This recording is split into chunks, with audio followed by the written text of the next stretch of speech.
la Banque Postale du Burkina Faso vous offre le Déj Matinal Info.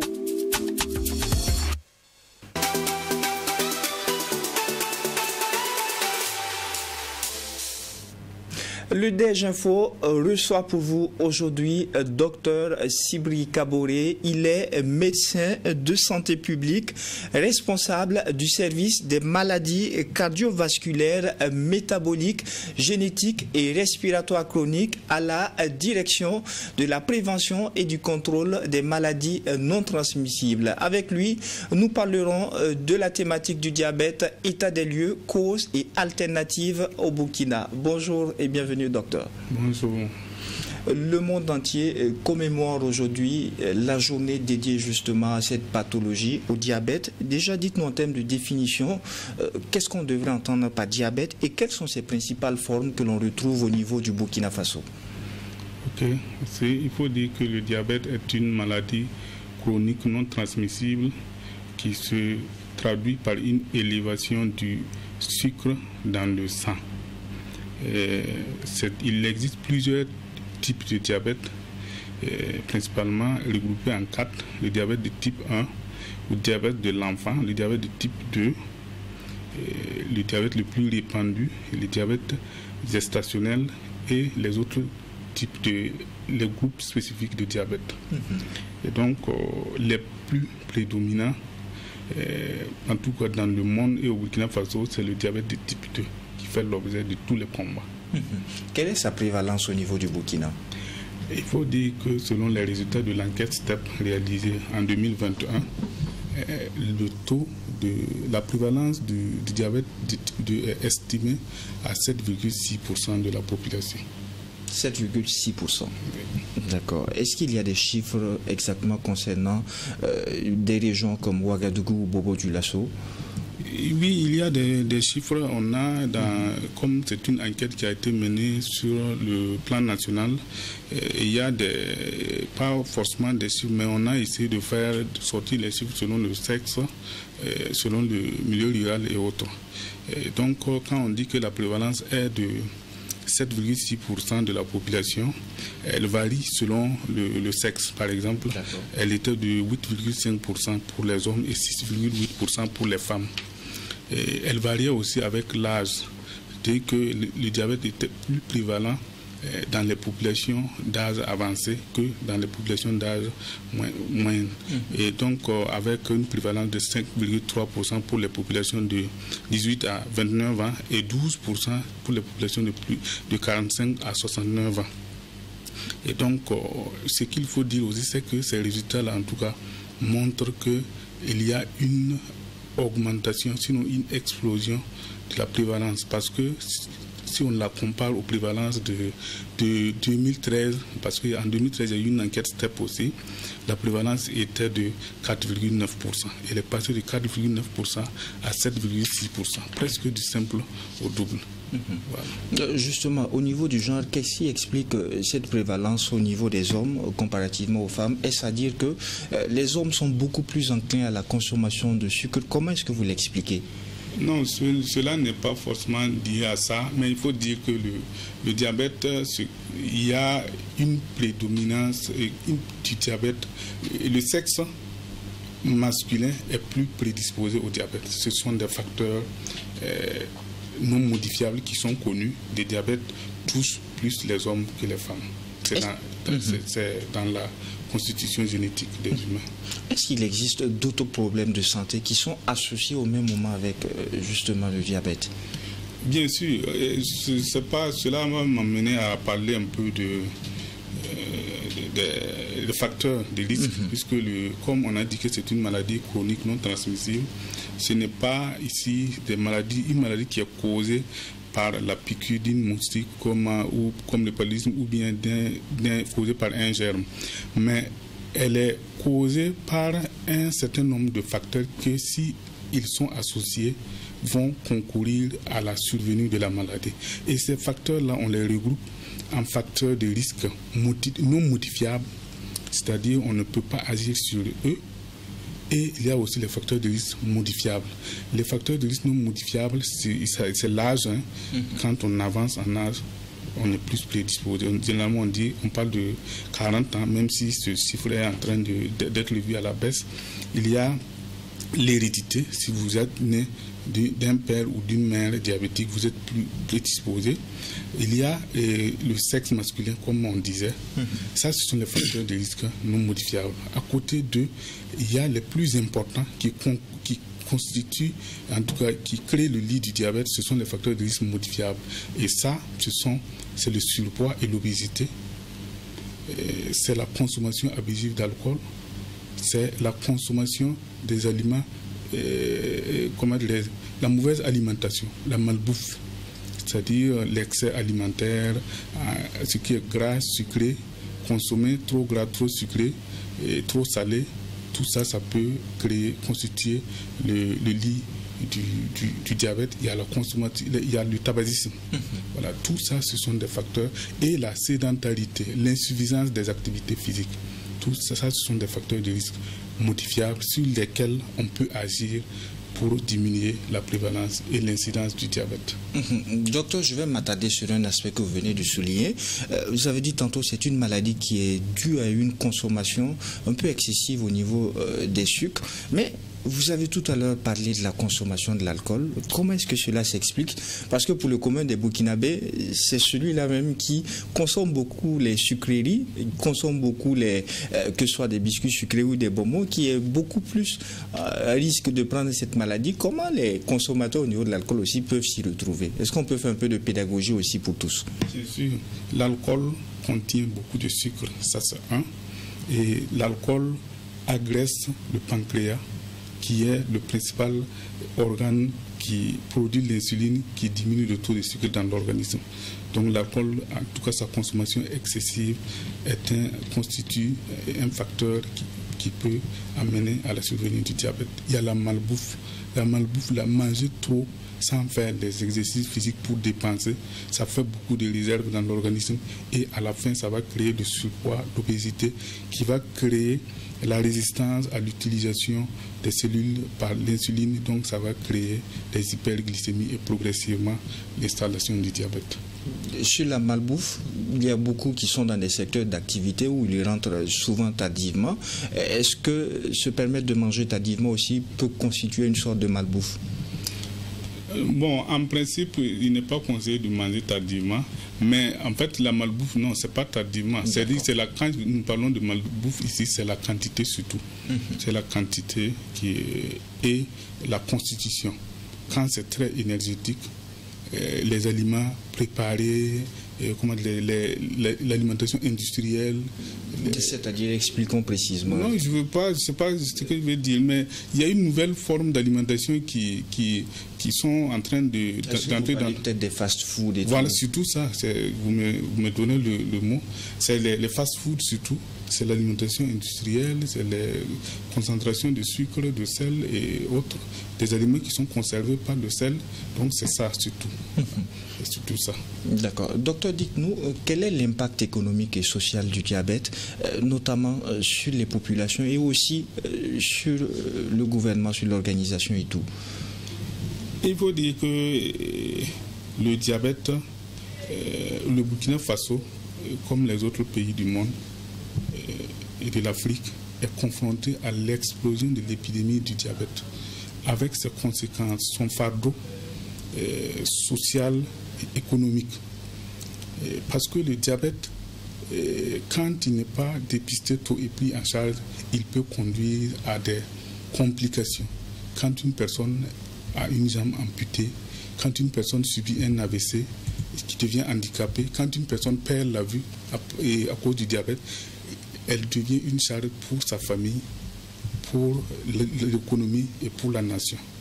Peut-être même souvent c'est la personne qui était la plus dégourdie dans la famille, qui avait les ressources. Si il subit ça, vous imaginez un peu la perte et la charge. Donc le Burkina Faso subit en tout cas une charge point de vue économique, social, par rapport aux maladies non transmissibles et spécifiquement du diabète. Vous avez défini tout à l'heure la fréquence, notamment ces personnes qui sont les plus exposées. Vous avez parlé d'une certaine catégorie d'âge à partir de la quarantaine. Vous avez parlé du genre masculin qui est beaucoup plus exposé. Mais quels sont les symptômes? Comment est-ce que l'on sait qu'on a un début de diabète? Et il faut dire que ce n'est pas à tout moment qu'il y a des signes. Il y en a qui marchent avec ça. 5-10 ans, ils n'ont pas de signes, mais dès que les premiers signes vont apparaître, c'est quand les personnes vont en tout cas avoir, la personne va se rendre compte qu'il urine fréquemment. Peut-être, par exemple, il peut se lever plus de 3 fois la nuit pour uriner. Il boit beaucoup d'eau alors qu'il a une soif intense. Il mange beaucoup et alors qu'il maigrit. Et quand il veut marcher, par exemple, il se fatigue, il se rend compte qu'il se fatigue plus vite que d'habitude. Ces symptômes-là peuvent interpeller, sont les premiers souvent qui apparaissent. Voilà, donc dans notre milieu, on dit le syndrome polyuropolydystique avec amaigrissement. C'est-à-dire il boit beaucoup, il mange beaucoup, il urine beaucoup et il maigrit. Voilà. Donc on peut ajouter la fatigue. Donc ce sont des signes qui annoncent. Et face à ces signes, s'il se rend dans un centre de santé, l'agent de santé peut en tout cas lui proposer la mesure du sang, de la glycémie dans le sang. Et ça peut découvrir le diabète. En dehors de ça, il y a comme je dis, il y a des cas où la personne n'a pas ces signes forcément, mais peut être découvert lors d'une complication. La complication, c'est souvent ce qu'on appelle couramment la plaie diabétique, là, une plaie au pied ou quelque part qui traîne à guérir, des furoncles qui apparaissent de façon, qui traînent. Et souvent, ça peut être des signes de diabète. Voilà. Mais tout ça, ce n'est pas vraiment... On ne peut pas dire que c'est classique. Ça varie souvent, mais il y a ce qui est plus fréquent que nous sommes en train d'énumérer.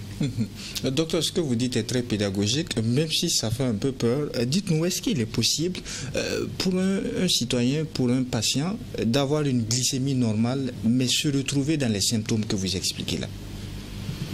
Oui, ça je ne peux pas. Les symptômes, il peut avoir peut-être, mais il ne peut pas, ça va être difficile de cumuler les 4 là, ou 5 là. Généralement, quand il y a un souci, une période de fraîcheur, ou bien quand tu bois beaucoup d'eau avant de te coucher, c'est normal que souvent tu peux peut-être arriver à te lever plus que d'habitude. Mais il y a les autres, il y a l'amaigrissement, il y a manger beaucoup, et il y a boire beaucoup aussi qui doivent s'associer. Et généralement, s'il n'y a pas de problème, c'est difficile d'aller. On ne peut pas cumuler tous ces 4-là en même temps, 4 à 5 en même temps. Docteur Kabouré, à l'endroit des auditeurs et téléspectateurs, à quel moment de la glycémie est-ce qu'on trouve que c'est normal? À quel moment est-ce qu'il faut s'inquiéter en termes de chiffres? Il faut s'inquiéter, en termes de chiffres, il faut s'inquiéter quand la glycémie est située à jeun d'abord. Quand la glycémie à jeun est située entre 6,1 et 7 millimoles par litre, c'est ce que nous on appelle souvent le prédiabète. Il faut s'inquiéter parce que c'est une personne qui peut rentrer dans le diabète. La limite de la glycémie à jeun étant les 7 millimoles par litre. Lorsque vous avez une glycémie qui est supérieure ou égale à 7 millimoles par litre, mesurée à 2 reprises à l'intervalle de 72 heures à une semaine, on peut dire qu'il s'agit d'un diabète de type 2. Mais il y a aussi la glycémie mesurée à n'importe quelle heure de la journée, qui ne doit pas être supérieur ou égal à partir de 11,1 millimoles. On peut aussi parler de diabète. Ça, ce sont les classiques. Bon, sans oublier qu'il y a d'autres spécificités.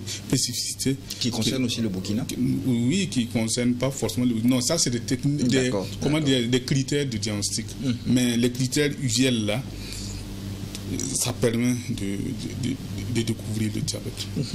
Docteur, au niveau du Burkina Faso, quelles sont les stratégies de prévention mises en place par le ministère de la Santé? Il y a beaucoup de stratégies, mais il faut savoir que les maladies non transmissibles, dont le diabète, dans notre contexte, nous sommes dans des pays en transition épidémiologique. Ça veut dire que de par le passé, nous étions confrontés aux problèmes de maladies non transmissibles et aux problèmes de maladies transmissibles.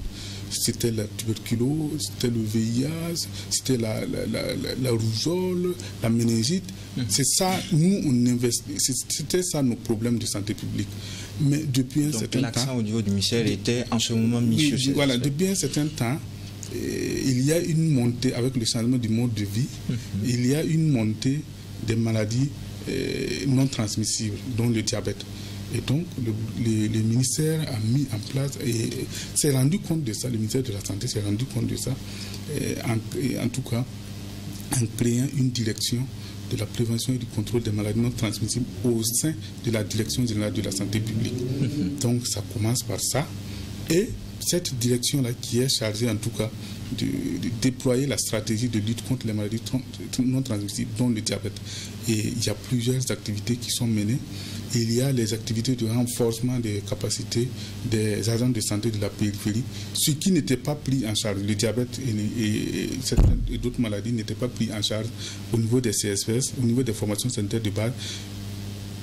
Dorénavant, ils seront pris en charge. C'est une stratégie que l'OMS propose au pays pour permettre que les malades ne soient pas obligés d'aller dans les grands hôpitaux pour être pris en charge au niveau du diabète. Quand ils ont du diabète, c'est une stratégie que le ministère est en train de déployer. Il y a les stratégies d'éducation pour le changement du mode de vie. Vous allez vous rendre compte qu'aujourd'hui, de plus en plus, les gens savent que c'est important de bouger, c'est important de faire les activités physiques, le sport, et en tout cas, qui est un médicament qui est une forme un médicament gratuit contre les maladies comme le diabète.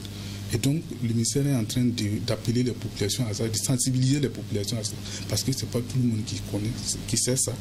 Le ministère est en train de sensibiliser les populations sur, en tout cas, le changement du mode de vie à travers l'alimentation, la lutte contre le tabagisme, la lutte contre la consommation excessive d'alcool, les alcools frelatés, les boissons énergisantes et autres qui sont... tout ceci a un facteur, même les boissons énergisantes. Et les boissons sucrées, la consommation excessive qui crée en tout cas ces maladies-là. Il y a une politique de lutte dans ce sens et présentement nous sommes en train de nous préparer pour faire une campagne nationale de lutte contre les maladies non transmissibles. Et cette campagne va se perpétuer chaque année et c'est vraiment une stratégie de lutte contre les maladies non transmissibles, dont le diabète. Ce sont des activités de communication, de sensibilisation, de dépistage et de prise en charge qui seront proposées aux populations. Et petit à petit, quand les populations vont comprendre l'importance du changement du mode de vie, nous allons en tout cas bien pouvoir lutter contre le diabète. Docteur, toute dernière question, nous avons 2 minutes de temps d'antenne. Quels sont aujourd'hui les traitements et leur disponibilité pour ceux qui ont déjà été déclarés malades du diabète? Il y a plusieurs... Il y a des médicaments qui sont disponibles pour le diabète. Et accessibles. Accessibles. Les médicaments sont accessibles. Il y a les médicaments pour la voie orale, les médicaments que les diabétiques, les médecins et les prestataires peuvent prescrire. Il y a l'insuline, le fameux insuline qui a aussi un traitement pour le diabète qui est disponible, et par moment on associe les deux. Il y a aussi l'éducation thérapeutique que les médecins et les prestataires doivent donner aux malades, parce que le traitement du diabète, c'est 3 choses. C'est un trépied, une marmite, c'est comme les 3 pierres des marmites de nos mamans. C'est le médicament, c'est le régime et c'est les activités physiques. Ils n'ont forcément pas le même poids, mais s'il y a une pierre qui n'est pas là, il y a un déséquilibre. Donc, il y a les médicaments, mais il faut que les personnes soient éduquées, il faut qu'elles pratiquent les activités physiques. Docteur Sibri Kaboré, merci d'avoir accepté cette invitation du DG Info. Je rappelle que vous êtes médecin de santé publique. Vous êtes aussi le responsable du service des maladies cardiovasculaires, métaboliques, génétiques et respiratoires chroniques à la direction de la prévention et du contrôle des maladies non transmissibles. Encore merci à vous d'avoir accepté l'invitation. C'est moi qui vous remercie. Grandement merci à vous, auditeurs et téléspectateurs des médias leaders True TV et Watt FM. Surveillez votre alimentation, contrôlez fréquemment votre glycémie et n'oubliez pas de pratiquer du sport. En attendant de vous retrouver demain par la grâce de Dieu pour le dernier numéro de la semaine, eh bien, non seulement portez-vous bien, mais aussi et surtout que Dieu bénisse le Burkina Faso.